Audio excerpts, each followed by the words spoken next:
Hi everyone, thanks so much for tuning in today. This is Kathy. I'm back with another card for my 2018 holiday series, and today I am featuring the Fa La La stamp set by Honeybee Stamps. I am stamping on a piece of Neenah 80-pound solar white cardstock, and it is cut down to 4 by 5¼ inches. And for the ink, I am actually using something other than Memento Tuxedo Black. I decided to break out of my little box and try a different ink, and I am using my favorite things, Extreme Black Hybrid ink. I decided to try this one out because it is a Copic safe ink, it's a waterproof ink, it's permanent ink, and I'm really happy with this ink. So what I really like about it is that it really is an extreme black. I mean, it is really, really dark, and you get really, really good crisp images. This stamp set, it includes the solid pieces, so it's a layering stamp set, which I do like the option of being able to stamp the layers, or if I wanted to color them with Copics instead, that's always a nice option to do that. So for the tops of the bulbs there, I am actually stamping with my favorite things, Cement Gray Hybrid ink. And with the solid type of stamps, sometimes inks, they don't like to play nicely with some inks out there. I really didn't have an issue using the hybrid ink at all. When I get to the Christmas bulbs, I'm actually going to be using dye-based inks. And the dye-based inks are sometimes difficult with a solid type image or a silhouette image.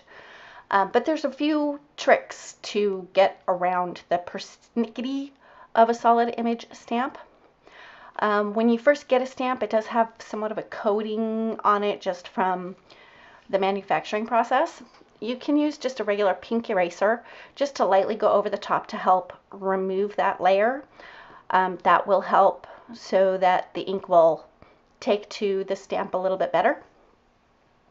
Another trick is ink it up with Versamark ink and let it sit on the stamp for a bit before you clean it off. When you clean it off though, you don't want to use an actual stamp cleaner, just plain water, because that will leave a little bit of residue so that the dye-based ink does have something to kind of hold on to.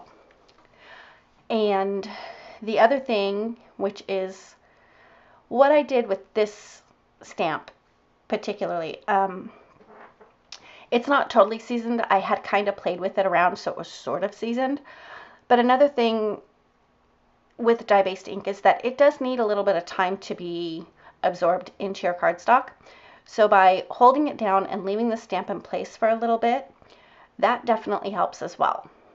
And if you don't get a really clean impression the first time, you can always do a second stamp just right on top of it.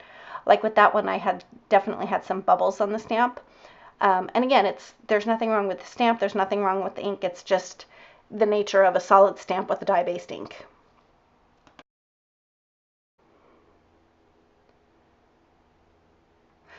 So as I had mentioned, it's just the nature of a solid stamp with dye-based ink. So since I was not getting quite a really vibrant impression using the Morrocco or the orange ink, I decided that I would do double stamping. And after I did the double stamping, I looked at the red and I thought, well, I need to do a double stamping on the red as well. The inks that I used for the bulbs themselves, the red is Memento Love Letter, the orange is Memento Morocco, the yellow is Memento Dandelion, the green is an Adirondack Clover, and that is a really old ink pad. I don't even know if they make them anymore, but it was the only really bright Christmassy green that I had in a dye-based ink. And then finally the blue is Memento Bahama Blue, which is like the perfect blue for these Christmas bulbs. After I had stamped all of the color in, I decided to add just a little bit of shading with Copic markers. And I really only went down I guess that's the left side of the bulb. And for the areas where I was a little bit off kilter and didn't get the whole inside filled in with ink, I was able to go in and fill it in with the markers. It worked just fine. And with Memento inks, those are also Copic safe, so I didn't have to worry about it bleeding out or sitting on top and not looking right. It actually worked out quite well. So for the red marker, I used R37. The orange is YR09. And the yellow, I used Y19.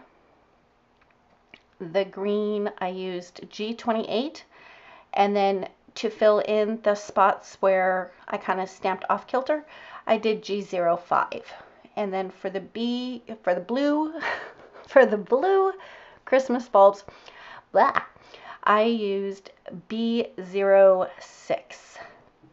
And I thought that just by adding the shadows just on the left side of each of the bulbs, it just added a little bit of dimension, just a little bit of depth. But it was quick, it was easy, and I really liked how it turned out. With the green being the G28 that I used, might have been G29, was one of those. It was a little dark, a little bit darker, I think, than I wanted it. So I do end up going over that with a colorless blender just to soften up the line. And after I did that, I thought, I kind of like how that worked out. So I finish up the blue, and then I go back over all of the bulbs with the colorless blender, again, just to soften out that line. It worked out well. The shading is subtle, but it is there, so they didn't look quite so just flat. And then for the tops of the Christmas bulbs, I did, off camera, I had actually gone in and did a double stamp of the cement gray. I didn't leave that in the video because you'd already seen me do it once, and that's why I sped the rest of this up, since it was pretty repetitive and easy to do. Once I was done with that, I decided to use gold embossing powder for my sentiment. So I got my anti-static pouch, and I was pretty generous with it because I didn't want the embossing powder to stick to any of the ink from the Christmas bulbs or the marker, because I wasn't sure if they were totally absorbed into the cardstock. The sentiment is Holly Jolly. It's the perfect size to fill the center of that card, and I absolutely love the font.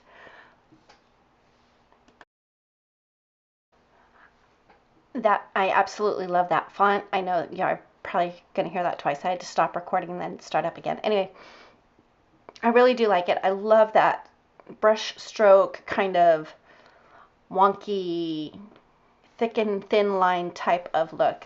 And it works perfectly. It really complements the Christmas bulbs, and all of the sentiments are actually part of the same set. So once I got it up and placed where I wanted it, I am using a stamp platform for this step to make sure that the sentiment was where I wanted it to be. I'm inking it up with Versamark ink, and I will be applying gold embossing powder and then using my heat tool to set that. And I did find, which is something I had never even thought about, and I've been stamping for a really long time. Somebody had said have your heat tool off to the side heating up while you're doing your stamping and coating it with the powder. With it being heated up, it melts the powder faster and you get less warpage on your cardstock, which I thought was genius, and how come I never thought of that? So I did actually have my tool off to the side warming up ahead of time. And it did. The powder melted a lot faster than I think it normally would have. And with that little brush that you saw, I had a couple of stray flecks of embossing powder, so I just brushed those off so that I wouldn't have little gold flecky things where I did not want them. After I had stamped the sentiment, it was pretty much time just to put the card together. I cut down a piece of gold glitter cardstock, also from My Favorite Things, to 4 1/8 by 5 3/8, and I attached that panel on top of a top folding red A2 card. The final step, of course, was to add a little bit more bling. So I just, oh no, look at that, I forgot this whole step here. I did use a white gel pen just to add a little bit of, I guess they call it like a reflection light, or I don't really know the proper term. An artist I am not. So just a little line off to the right side, since that side was lighter than where I shaded with the Copic markers. So I did that, didn't take long, and here's the step. I just added a few gold sequins to finish up the card and add a little bit more gold. I think that if I could do this card over again, I kind of wish I would have cut the panel with the bulbs down a little bit more, just to have some of that, some more, the gold glitter cardstock, just to have more of that showing. But that's it for today's card. Thank you so much for tuning in, and I'll be back soon with another one. There are a couple videos linked at the end of this one. If you've not subscribed yet, I'd appreciate it if you would. Thanks again for all the likes and the comments and the new subscriptions, and we'll see you next time.